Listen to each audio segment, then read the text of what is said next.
At first glance, this single bright source, this smudge, this grouping, doesn't look like much.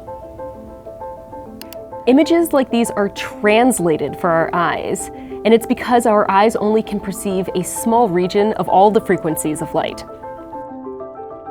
Astrophysics is much more than just capturing different wavelengths of light. Many objects or phenomenon are simply too far away to directly image. A lot of data comes from pixel-sized point sources, and those points provide astrophysicists with a powerful window into what makes up the universe. Even now, most of what scientists learn about the cosmos comes from studying light. Astronomers can work out distances, speeds, sizes, temperatures, and the composition of elements because matter behaves in predictable and consistent ways. They do this by literally prying these photons apart. This is spectroscopy. Explained. Spectroscopy is the study of how matter interacts with light. And it all began with a prism, like this one. Light entering one side of the prism bends or refracts as it passes through the triangle shape and exits out the other side. All of the wavelengths enter together, but they exit as a rainbow-like spread of colors. What's happening is that the shorter, more energetic wavelengths, like blue and violet, bend a little more than the longer, lower energy light, like red and orange. Because they bend at slightly different angles, the wavelengths separate, fanning out into a band of colors. NASA has a whole fleet of telescopes that can split and study a wide range of light on the electromagnetic spectrum, not just the light that our eyes can detect.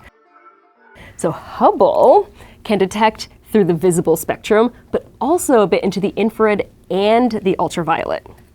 Webb is just infrared and can look at the light that is emitted from billions of years ago. And of course, the images from Webb are really spectacular, but this is what flutters the hearts of scientists.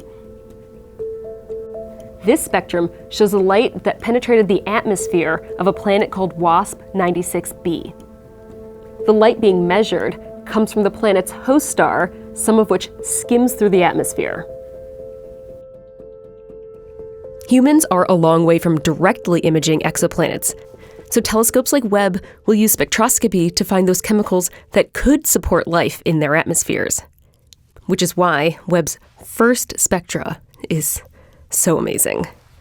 You're actually seeing bumps and wiggles that indicate the presence of water vapor in the atmosphere of this exoplanet. Incredible. But it's one thing to identify single elements or simple molecules, but deciphering whole foreign bodies like Dr. Owajawek. How do you know? Oh my God, it took us a very long time to figure this out. It really took us many, many decades, and it took us many, many fantastic new instruments. If all of our astrophysical objects, or anything that we're looking at, were made up of one element, this would just be so easy.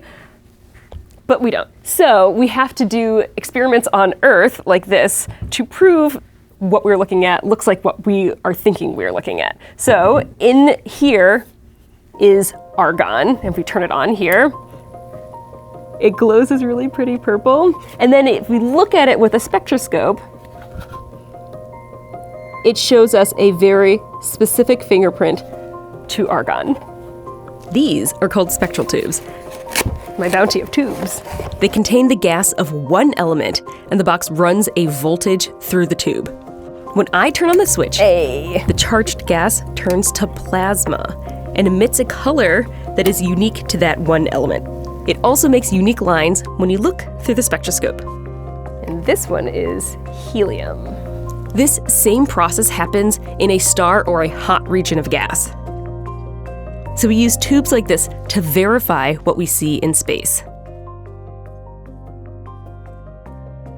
If you do a quick search for spectroscopy data, there are numerous ways that the data can appear. Those variations are based on the source of the cosmic light. There are 3 types of spectra that we can use: continuous, emission, and absorption. Light from a hot, dense source, like the sun, produces a continuous spectrum. When that light passes through cooler gases on its way to us, the gases take away or absorb some of that energy. Dark lines appear where specific colors are missing. And when thin gases glow themselves, we see only their characteristic colors, kind of like a cosmic barcode. These are the emission spectra from pure elements that were given a voltage to glow, just like my spectrotube, but way better. Like all data, there is an art to analyzing spectra. Scientists like Dr. Owajawak use computers to calculate and tease out clear signals, comparing them then to models that are already known. There you go. Many scientists in the labs on Earth, they try to recreate the same conditions and measure basically what these kind of, as you said, fingerprints of those different transitions for different elements are. Okay, so we're always comparing to sort of the fingerprint of what we have, and then if it has deviated from that, that is the new information from what we're looking at. Correct. For Anna, spectra unveil the structures of black holes, the swirling winds that surround them, and those big jets of particles that come out of them. When you look at a black hole, Yes. this is what you see. Yes. Where's the accretion disk? Where are the winds? So all of this is mostly accretion disk at this level. It's just different parts of it. We can zoom in, right? And we see all of the absorption lines, right? All of these lines are also shifted a lot. So they come from this wind that we saw in the first picture.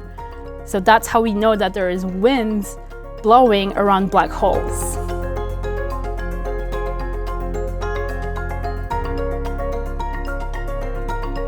The same principles apply no matter the wavelength of light.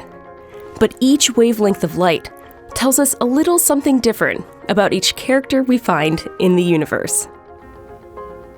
It's pretty wild how different the universe looks to our eyes and how it presents to our telescopes. And that's precisely why we need to observe in different wavelengths of light. Modern astronomy is built upon spectroscopy. So with every stream of light we gather, we further understand what the universe is made of. All we need to do is pry open its contents.